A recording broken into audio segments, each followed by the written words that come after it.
हूँ मानसी सुदर्शन। आप देख रहे हैं सिटी न्यूज। मैं आप सभी दर्शकों का करती हूँ स्वागत। अब बढ़ते हैं खबरों की तरफ।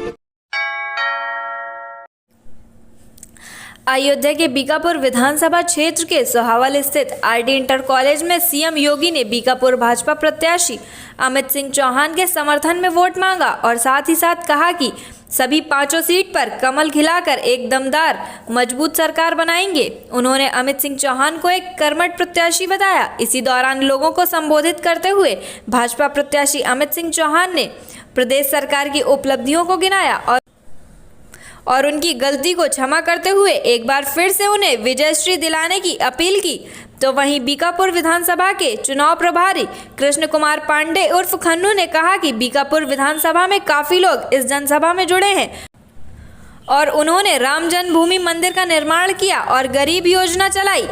इन्हीं सब चीजों को लेकर भारतीय जनता पार्टी की सरकार बनने जा रही है। भाजपा कार्यकर्ता अभिषेक सिंह उर्फ टिक्कू ने कहा कि अमित सिंह चौहान इस बार रिकॉर्ड वोटों से जीत हासिल करेंगे और हम लोगों का लक्ष्य 50,000 वोटों से जीतना है। विधानसभा में कई हजार लोग उमड़े और उन्होंने जो राम जन्मभूमि मंदिर का निर्माण किया और गरीबों की कल्याणकारी योजना चलाई है, इसको जनता सुन के जा रही है कि भारतीय जनता पार्टी को जिताने के काम करेगी। विपक्षियों के लिए क्या संदेश होगा आपका? विपक्ष के पास कोई मुद्दा ही नहीं है। भारतीय जनता पार्टी का जो एजेंडा था कि हम आएंगे तो गरीबों का कल्याण करेंगे, वो सारी योजना भारतीय जनता पार्टी ने चलाई। समाज जनता के बीच में जाने का कोई एजेंडा नहीं है, ना कोरोना काल में दिखाई पड़े, ना इससे पहले जब उनकी सरकार थी तो कानून व्यवस्था के नाम से कुछ नहीं थी, और ना क्षेत्र का विकास किए हैं। किस मुद्दे से जाएंगे?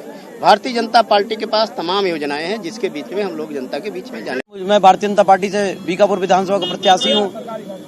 देखिए, हमारा हरदम मुद्दा रहा, चाहे 2017 का चुनाव मेरी माता जी श्रीमती शोभा सिंह चौहान जी ने लड़ा हो, हमारा हरदम यही मुद्दा रहा। भ्रष्टाचार बनाम विकास की लड़ाई लड़ी है, जो 2017 के पूर्व में चाहे समाजवादी पार्टी सरकार रही हो, चाहे बीएसपी की सरकार रही, चाहे अन्य दलों की सरकार रही हो, उन्होंने उत्तर प्रदेश में राज किया। 2017 से पहली बार ऐसी सरकार है भारतीय जनता पार्टी की जिन्होंने सबका सम्मान किया और सबका विकास किया। हम वही लड़ाई लड़ने का काम कर रहे हैं। 5 साल हमने, जो भारतीय जनता पार्टी की केंद्र की सरकार है और उत्तर प्रदेश की सरकार है, जो भी योजनाएं गरीबों के कल्याण के लिए, माताओं के कल्याण के लिए, हमारी बहनों के सम्मान के लिए, हमारे युवाओं के लिए जो भी योजनाएं बनाई जा रही, गांव के लिए, अगड़ों के लिए, पिछड़ों के लिए, दलितों के लिए, उन योजनाओं को भारतीय जनता पार्टी के लोग जन जन तक पहुंचा रहे हैं। यही सब योजनाओं को लेके, मुद्दों को लेके हम लोग चुनाव प्रचार में हैं। दौड़ रहे हैं पूरे विधानसभा में, वो चाहे अपना सोहावल क्षेत्र हो गया, मसौदा हो गया, बीकापुर हो गया। जिस हिसाब से जनाधार है, कहीं कोई शंका, कहीं कुछ रह नहीं गया है। मतलब रिकॉर्ड वोटों से, पिछली बार शोभा चाची चुनाव जीती थी 30,000 वोटों से, इस बार हम लोगों का लक्ष्य है 50,000 वोटों से विजय हो अमित जी का। बहुत बहुत बहुत प्यार मिल रहा है। हम लोग जैसे पहुंचते हैं, कहीं भी हम लोग की चौपाल होती है, जहां 100 आदमी 200 आदमी की चौपाल होती है, वहां आधे घंटे में 1 घंटे में 500 लोग हो जाते हैं। भरपूर समर्थन। और बीकापुर में हम लोग एक दिन बीकापुर गए थे, 15-16 गाँव थे। ऐसे ऐसे आउटर में हम लोग गए जहाँ पे हमको लगता है समाजवादी पार्टी कभी पहुँच भी नहीं सकती। न उनके प्रत्याशी पहुंच सकते हैं, न उनके समर्थक, ना कोई बैनर, ना कोई पोस्टर, ना उनका कोई बैनर, ना कोई, क्योंकि उनको पता ही नहीं है। समाजवादी के जो भी प्रत्याशी हैं वो दौड़ रहे हैं तो सिर्फ सोहावल, मसौदा और थोड़ा सा भदरसा, इसके अलावा कहीं उनका आता पता कहीं कुछ है नहीं। उनको लगता है कि हमारी जो जातीय वोट भी उनको मिल जाएगा। मुस्लिम समाज भी हमारे साथ है।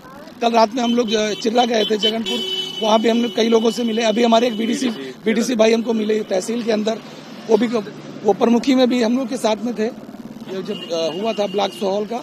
और इस बार भी वो हमारे पूरी तरीके से है। बहुत पहले उनके यहाँ 40-50 वोट मिलता था, पिछले विधानसभा में उनके यहाँ से करीब 300 वोट मिला था उनके बूथ से। इस बार अभी हमको अंदर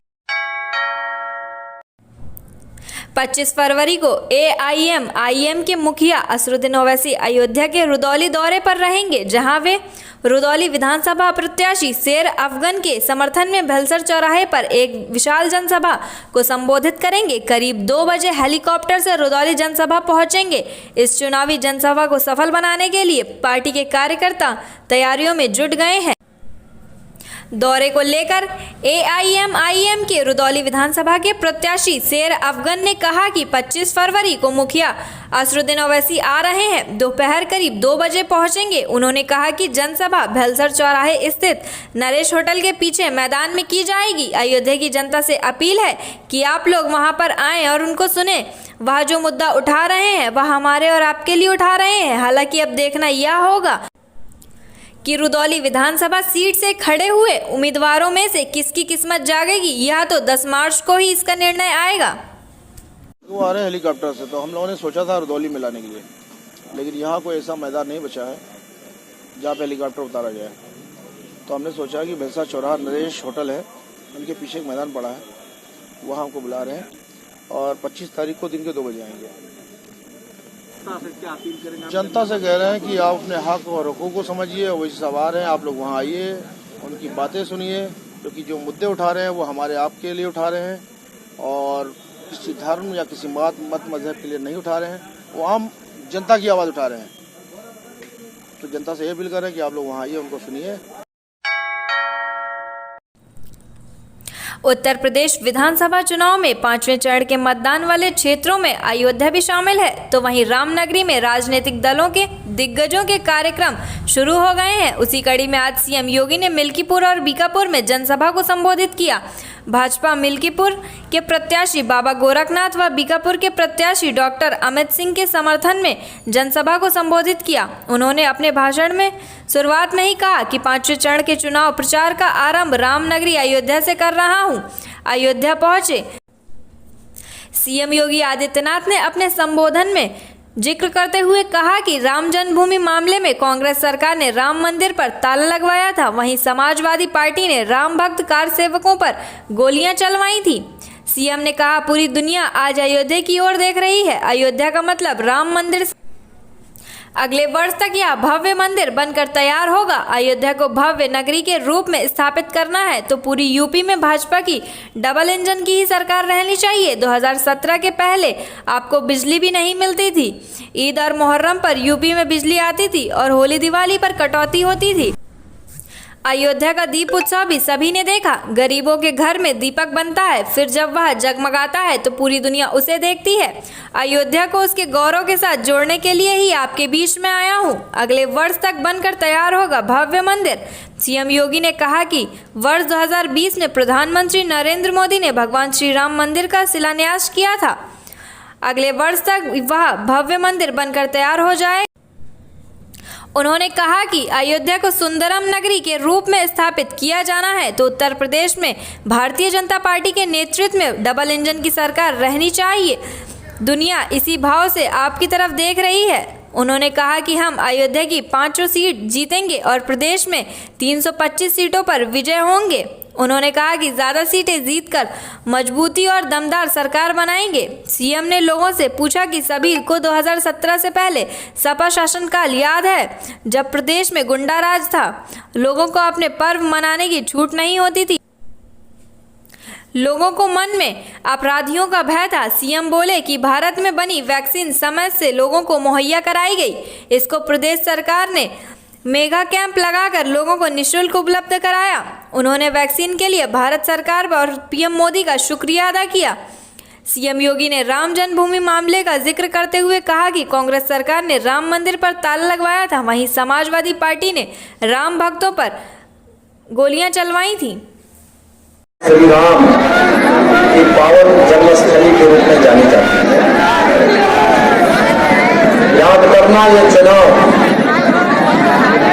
500 वर्षों के इंतजार के बाद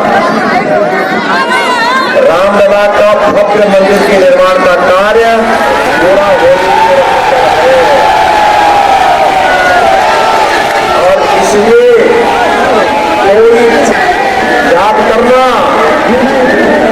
कि जनता देश और दुनिया की जनता बड़ी आस लगाए देख रही है और इसमें भाइयों बहनों में आप सबसे अपील करने के लिए आया हूं कि अयोध्या की 5 सीटों पर भारतीय जनता पार्टी का परचम लहराए और उसके लिए आवश्यक है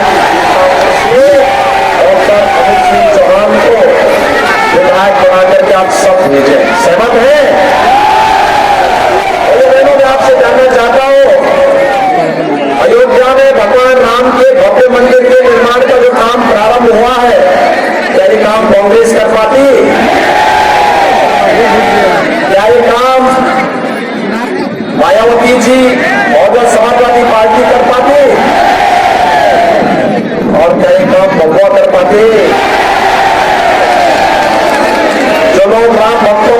चलाते थे, क्या वे राम मंदिर का निर्माण करते? जब लोग अयोध्या में राम मंदिर पर ताला मरवाते थे, क्या वे राम मंदिर का निर्माण करवाते?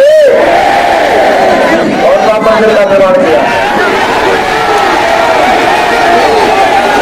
भारतीय जनता पार्टी की डबल की सरकार, प्रधानमंत्री मोदी जी के मार्गदर्शन में जो कहा वो करके दिखा दिया। अयोध्या में राम जन्मभूमि पर ताला लगा दिया था। समाजवादी पार्टी की सरकार के समय राम भक्तों पर गोलियां चली थी और सैकड़ों राम भक्त मारे गए थे। और बहुजन समाजवादी पार्टी क्या बोलती थी अयोध्या के बारे में, ये किसी से नहीं छुपा हुआ है। भाइयों बहनों, मैं तो केवल आपसे कहने के लिए आया हूं कि पूरी दुनिया आज अयोध्या की ओर देख रही है।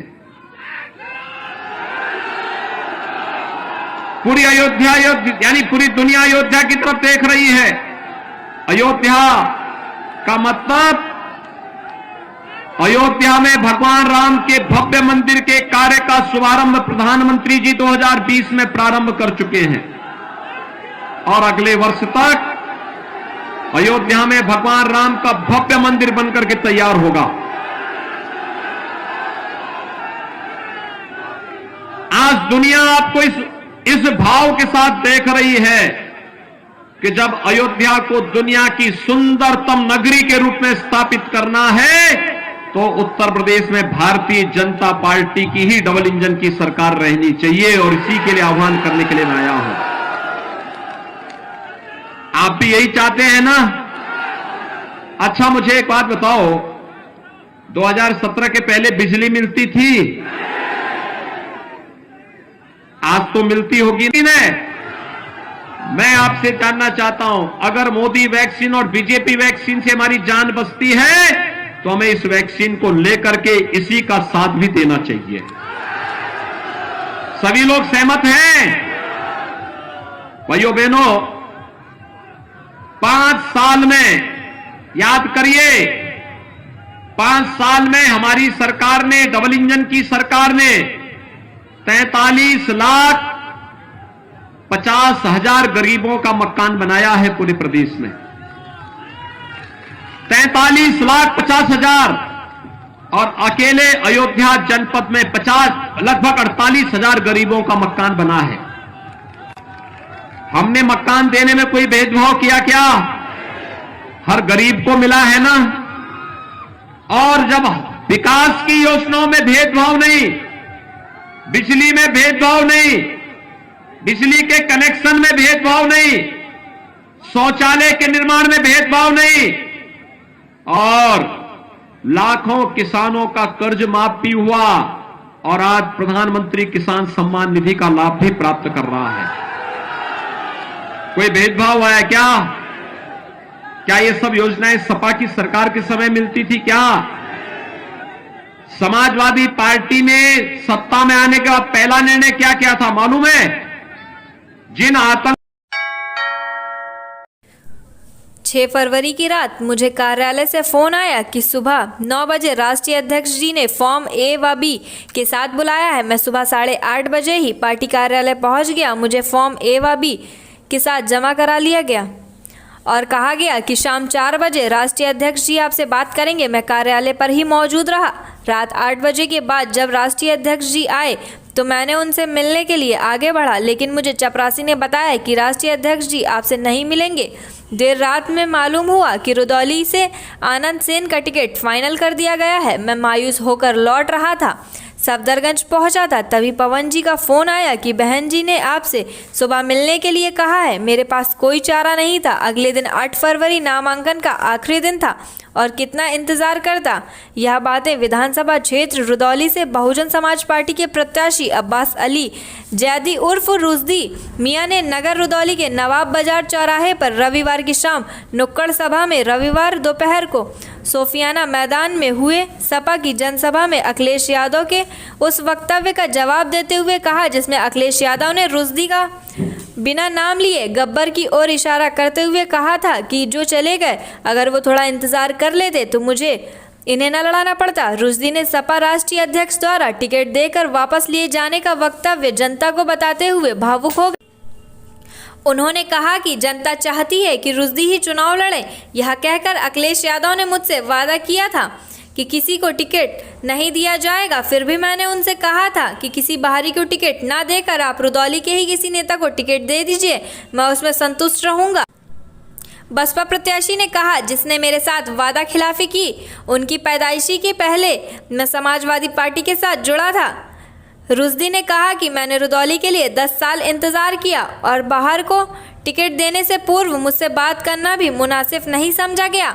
मौजूदा विधायक पर हमला करते हुए रुश्दी ने कहा, रुदौली में 20-25 मिनी विधायक हैं जिनकी सुबह और दातून थाने में और तहसील में होती है। इस विधायक ने पुलिस द्वारा सत्ता की धमक पर मजलूमों पर जुल्म ढाया है। उन्होंने कहा कि मिल्कीपुर के कल्चर से रुदौली वासी ऊब चुके हैं। रुश्दी ने बसपा राष्ट्रीय अध्यक्ष मायावती का धन्यवाद करते हुए कहा, आपने जो विश्वास दिखाया उसके साथ ही रुदौली वासी बाहरियों को बाहर का रास्ता दिखाने का काम करेंगे। अयोध्या के जनौरा ग्राम के पुराने काली माता मंदिर पर गांव की महिलाओं का एक समूह एकत्रित होकर इस बात पर परिचर्चा कर रहा था। उत्तर प्रदेश के मुख्यमंत्री योगी आदित्यनाथ व देश के प्रधानमंत्री नरेंद्र मोदी बहुत अच्छा कार्य कर रहे हैं। हम लोग उनसे बहुत संतुष्ट हैं, परंतु नीचे के जो नेता व कार्यकर्ता होते हैं वह हमारी समस्याओं को उन तक नहीं पहुंचाते हैं। हमारे गाँव में जल भराव सबसे बड़ी समस्या है। उसके साथ साथ नालियों का पानी के लिए पानी वसुंधरीकरण नाम की कोई व्यवस्था नहीं है। राशन तो मुफ्त में मिलता है परंतु स्थायी राशन कार्ड अभी तक नहीं बना। महिलाओं का कहना है कि मुख्यमंत्री योगी आदित्यनाथ बहुत अच्छा काम कर रहे हैं। प्रधानमंत्री नरेंद्र मोदी जी ने अयोध्या में मंदिर का निर्माण कराया जो हमारे लिए सबसे महत्वपूर्ण है। भगवान प्रभु श्री राम का मंदिर बन रहा है, इससे बढ़कर और कोई बात नहीं है। हम लोग भाजपा की ही सरकार लाएंगे, योगी आदित्यनाथ को फिर से मुख्यमंत्री बनाएंगे। भगवान राम का मंदिर बन रहा है, वह सबसे महत्वपूर्ण कार्य है। उसके सामने हमारी समस्या कुछ नहीं। महिलाएं रोज शाम को माता के मंदिर में चौपाल लगाती हैं। योगी जी द्वारा किए गए कार्यों की प्रशंसा करते हुए सभी ने योगी को जिताने का फैसला लिया। आज के लिए बस इतना ही। कल फिर मिलेंगे इसी समय इसी चैनल पर। अब हमें दीजिए इजाजत। नमस्कार।